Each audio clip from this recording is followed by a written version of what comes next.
ರೈತ ಕುಟುಂಬದವರು ಹಾಗೂ ನಮ್ಮ ಸಂಸದರಾದ ಸುಧಾಕರ್ ಅವರು ಜಿಲ್ಲಾ ಆಡಳಿತ ಆಫೀಸ್ ಮುಂದೆ ಧರಣಿ ಮಾಡಿದಾಗ ನಮ್ಮ ಸುಧಾಕರ್ ಅವರು ನಮ್ಮ ಶಾಸಕರ ಬಗ್ಗೆ ಹೊಂದಾಣಿಕೆ ಬಗ್ಗೆ ಮಾತಾಡಿದರೆ ಈಗಾಗಲೇ ಅದಕ್ಕೆ ಸ್ಪಷ್ಟೀಕರಣ ನಮ್ಮ ಚೀಮೂಲ್ ಡೈರೆಕ್ಟರ್ ಅಂತ ರಾಮಣ್ಣವರು ಕೊಟ್ಟಿದ್ದಾರೆ.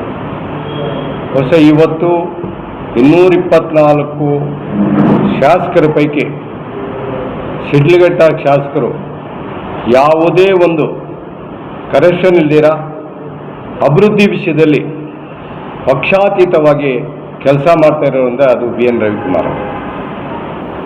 ಅಂಥವ್ರ ಬಗ್ಗೆ ನೀವು ಹೊಂದಾಣಿಕೆ ಈಗ ಒಂದೇನು ಅಂತ ಹೇಳಿದ್ರೆ ವಿರೋಧ ಪಕ್ಷದ ಶಾಸಕರಿದ್ದಾಗ ಡೆವಲಪ್ಮೆಂಟ್ ಬಗ್ಗೆ ಏನಾದರೂ ಕೆಲಸ ಬೇಕಾದರೆ ಜಿಲ್ಲಾ ಮಂತ್ರಿಗಳು ಕೇಳಲೇಬೇಕು. ಆವತ್ತು ಮುಖ್ಯಮಂತ್ರಿಗಳು ಬಂದಾಗೂ ಅದಕ್ಕೆ ಸಹಕಾರ ಕೊಟ್ಟರು. ಯಾಕೆ ಕೊಟ್ಟರು? ಏನು ನಮ್ಮ ತಾಲೂಕಿಗೆ ಒಳ್ಳೆಯ ಅಭಿವೃದ್ಧಿ ಆಗ್ತದೆ, ಅನುದಾನ ಬರ್ತದೆ ಅಂತ ಕೊಟ್ಟರು. ಅದೇ ಅವತ್ತು ಏನು ಇದು ಮುಖ್ಯಮಂತ್ರಿಗಳ ಒಂದು ಸಭೆ ಹೋಗ್ಬೇಕಾದ್ರೆ ಟೌನ್ನಿಂದ ಅಲ್ಲಿಗೆ ಹೋಗ್ಬೇಕಾದ್ರೆ 2 ಕೋಟಿ ಅನುದಾನ ಕೊಟ್ಟರು.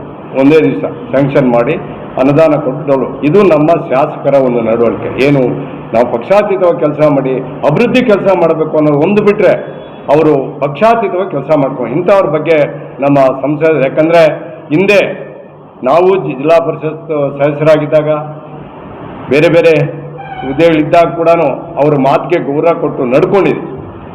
ಅದನ್ನು ಏನಾದರೂ ಮಾತಾಡಬೇಕಾಗಿದ್ರೆ ಇವತ್ತು ರೈತರ ಒಂದು ಕಷ್ಟಕ್ಕೆ ಬಂದಿದ್ದೀರಿ, ಮಾತಾಡಿದಿರಿ, ಇಲ್ಲ ಶಾಸಕರು ಅಷ್ಟೇ. ಈಗ ಯಾರಿಗೂ ರೈತರಿಗೆ ಅನ್ಯಾಯ ಮಾಡಬೇಕು ಅಂತ ಹೇಳಿಲ್ಲ. ಸುಮಾರು ಸಾರಿ ಮೀಟಿಂಗ್ಗಳು ನಡೀತು. ರೈತರು ಬಂದು ಶಾಸಕರ ಮನೆಯಲ್ಲಿ ಮೀಟಿಂಗ್ ನಡೆದಾಗ ನೋಡಪ್ಪ ಸ್ಪಷ್ಟವಾಗಿ ಹೇಳಿದ್ರು, ನೋಡಿ ಇದು ಸರ್ಕಾರ ಅವ್ರದ್ದು, ನನ್ನ ಕೈಲಾದ ಕೆಲಸ ಮಾಡ್ತೀವಿ ಅಂತೇಳಿ KDBನ ಅಲ್ಲಿ ಮೀಟಿಂಗ್ ಕರೆದ್ರು.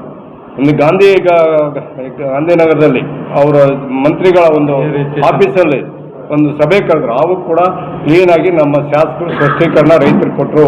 ಇದರಲ್ಲಿ ನಮ್ಮ ಪಾತ್ರ ಏನಿಲ್ಲ. ಆಮೇಲೆ ಏನು ಇವತ್ತು ನೀರಾವರಿ ಪ್ರದೇಶ ಏನಿದೆ ಅದನ್ನು ನೀವು ಕೊಡ್ರಿ ಲಿಸ್ಟು, ಅದನ್ನು ಉಳಿಸ್ಕೊಡ್ತೀವಿ ಅಂತೇಳಿ ಮಾತು ಕೊಟ್ಟಂಗೆ KDBನ ಅಧಿಕಾರಿಗಳು ಮತ್ತು ಜಿಲ್ಲಾ ಮಂತ್ರಿಗಳು ಮಾತಾಡಿ ಮತ್ತು ಇಂಡಸ್ಟ್ರಿಯಲ್ ಮಿನಿಸ್ಟರ್ ಮಾತಾಡಿ ಅದನ್ನು ಉಳಿಸ್ಕೊಟ್ಟಿದ್ದಾರೆ.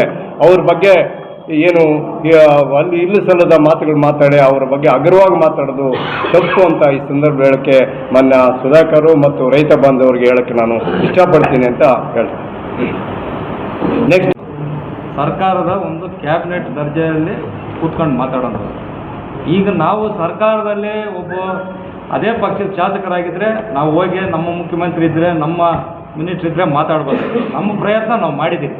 ಯಾಕಂದರೆ ನಿಮ್ಗೆ ಗೊತ್ತೈತೆ ಇಲ್ಲ, ಇವತ್ತು JDS ಶಾಸಕರು ಒಂದು ಲೆಟ್ರ್ ಆಗ್ಬೋದು, JDS ಶಾಸಕರು ಒಂದು ಮಾತುಕ ಈ ಕಾಂಗ್ರೆಸ್ ಸರ್ಕಾರದಾಗ ಎಷ್ಟು ಬೆಲೆ ಇರ್ತೈತೆ ಇಲ್ಲ ಅಂತ ನಿಮ್ಗೆ ಗೊತ್ತಿದೆ. ಪತ್ರಿಕಾ ಮಾರ್ಗ ನಾವು ಅದನ್ನೇನು ಹೆಚ್ಚಿಗೆ ನಾವು ಮಾತಾಡೋಂಥ ಅವಶ್ಯಕತೆ. ಯಾವುದು ಸರ್ KDB ವಿಚಾರವಾಗಿ ಈಗೇನು ಅಲ್ಲಿ ರೈತರವ್ರಿ ಎಲ್ಲ ಒಗ್ಗಟ್ಟಾಗಿ ಬರಲಿ. ಈಗೇನು 800 ಚಿಲ್ಲರೆ ಎಕರೆ ಜಮೀನು ಐತೆ, ಅಷ್ಟು ಜನ ರೈತರು ಒಗ್ಗಟ್ಟಾಗಿ ಬಂದರೆ ಶಾಸಕರು ಏನೋ ಒಂದು ನಿಲುವು ತಕ್ಕಂತಾರೆ. ಇದೇ KDB ಬೇಕನ್ನೋರು ನಮ್ಗೆ ಓಟ್ ಹಾಕಿದ್ದಾರೆ, KDB ಬೇಡ ಅನ್ನೋರು ಓಟ್ ಹಾಕಿದ್ದಾರೆ. ಇವತ್ತೇನು 30 ವರ್ಷಗಳ ಹಿಂದೆ ನಮ್ಮ ಕ್ಷೇತ್ರದ ಶಾಸಕರು ಮಾಜಿ ಸಚಿವರು ವಿ ಮುನಿಯಪ್ಪಣ್ಣವರು ಒಂದು ಕೈಗಾರಿಕೆ ಮಾಡಿಲ್ಲ, ಒಂದು ಉದ್ಯೋಗ ಕೊಡ್ತಿಲ್ಲ.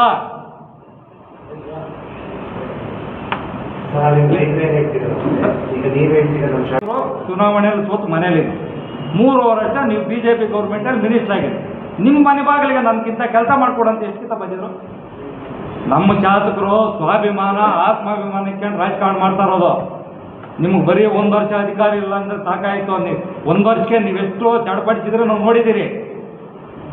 ರಾಜಕಾರಣದಾಗ ಸೋಲು ಗೆಲುವು ಎರಡೇ ಇರೋದು, ಅರ್ಥವಾಯ್ತಾ? ಅವರು ಸ್ವಾಭಿಮಾನ ಆತ್ಮಾಭಿಮಾನ ದೇವೇಗೌಡರು ಸಿದ್ಧಾಂತ ಇಟ್ಕೊಂಡು ರಾಜಕಾರಣ ಮಾಡ್ತಾ ಇರೋದು. ಆಮೇಲೆ ಈ MP ವರ್ಗದಲ್ಲಿ ನಮ್ಮ ಶಾಸಕರ ಕ್ಯಾರೆಕ್ಟರ್ ಸರ್ಟಿಫಿಕೇಟ್ ಏನು ಬೇಕಾಗಿಲ್ಲ. ಈ KDB ಆಗಿ 18 ತಿಂಗಳಾಗಿದೆ. 18 ತಿಂಗಳಲ್ಲೇ ಮೊನ್ನೆ 1 ವರ್ಷ ಹಿಂದೆ 4 ಗ್ರಾಮ ಪಂಚಾಯತಿಗಳು ಚುನಾವಣೆ ಬಂತು ಅದೇ ವ್ಯಾಪ್ತಿಯಲ್ಲಿ. ಇದೇ ನಮ್ಮ ನಾಮಂಗಲ ಶ್ರೀನಿವಾಸ ಗೌಡರು ಅದೇ ಪಂಚಾಯತಿ 4 ಗ್ರಾಮ ಪಂಚಾಯತಿ ಏನು ಬಂದೈತೆ ತಿಳ್ಕೊಳ್ರಿ. ಇಷ್ಟೆಲ್ಲ ಮಾತಾಡ್ತಾರೆ. ಮೊನ್ನೆ ಚೀಮೂಲ್ ಎಲೆಕ್ಷನ್ ಬಂತು, 2 SH ಎಲೆಕ್ಷನ್ ಬಂದೈತೆ. ಅದಕ್ಕೆ ಗೊತ್ತೈತೆ ನಮ್ಮ ಶಾಸಕರ ಶಕ್ತಿ ಏನು, ನಮ್ಮ ಶಾಸಕರು ಸರಳ ಜೀವಿ ಮಾತಾಡೋದು ನೀವು ಹೇಳಿದ್ರಿ ಕರೆಕ್ಟು. ಅವ್ರು ಮಾತಾಡೋದಿಲ್ಲ, ಅವ್ರು ಕೆಲಸಗಾರರು.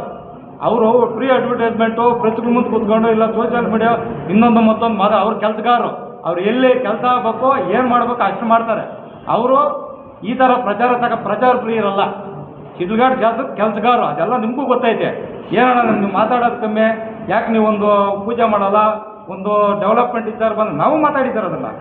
ಒಂದು ಪೂಜೆ ಮಾಡಬೇಕು, ಡೆವಲಪ್ಮೆಂಟ್ ಸ್ಟಾರ್ಟ್ ಮಾಡಬೇಕು, ಬೇಕಾಗಿಲ್ಲ. ಇದು ಜನಗಳು ಕಟ್ತಾರ ತೆರಿಗೆ ದುಡ್ಡು, ನಮ್ಮನೆ ದುಡ್ಡಲ್ಲ. ಜನಗಳ ದುಡ್ಡನ್ನ ಜನಗಳು ಕೊಡ್ತಾ ಇರೋದು. ಆವಾಗ ನಮ್ಮ ಮುಂಜಾನವ್ರು ಅದಕ್ಕೆ ಕ್ಲಾರಿಫಿಕೇಶನ್ ಕೊಟ್ಟು ಏನು ಅಲ್ಲಿ 823 ಎಕರೆ ಚಿಲ್ಲರೆ ಏನು ರೈತರು ಜಮೀನು ಹೋಗ್ತಾ ಇದೆ. ಈ 823 ಎಕರೆ ರೈತರು ಒಗ್ಗಟ್ಟಾಗಿ ಬಂದು KDB ಬೇಡ ಅಂತ ವಿರೋಧ ಮಾಡಿದರೆ ಶಾಸಕರು ಅವ್ರ ಜೊತೆಲಿ ಹೋಗ್ತಾರೆ. ಏನಾಗೈತೆ ಅಲ್ಲಿ ಅಂಕಿಅಂಶಗಳು ತಗೊಳ್ಳಿ. ಸುಮಾರು 60% ಮ್ಯಾಗ ರೈತರು KDB ಬರಲಿ, ನಮ್ಗೆ ಒಳ್ಳೆ ದುಡ್ಡು ಕೊಡ್ತೀರಿ ಅಂತ ಹೇಳ್ತಾರೆ. KDB ಪರನವ್ರಿಗೆ ವಿರೋಧನವ್ರಿಗೆ ನಾವು ಯಾರ ಪರ ಹೋಗ್ಬೇಕಂತ ನಿಮ್ಮ ಈ ದ್ವಂದ್ವ ವಿಚಾರ ಇದೆಯಲ್ಲ, ಈ ದ್ವಂದ್ವ ವಿಚಾರದಲ್ಲಿ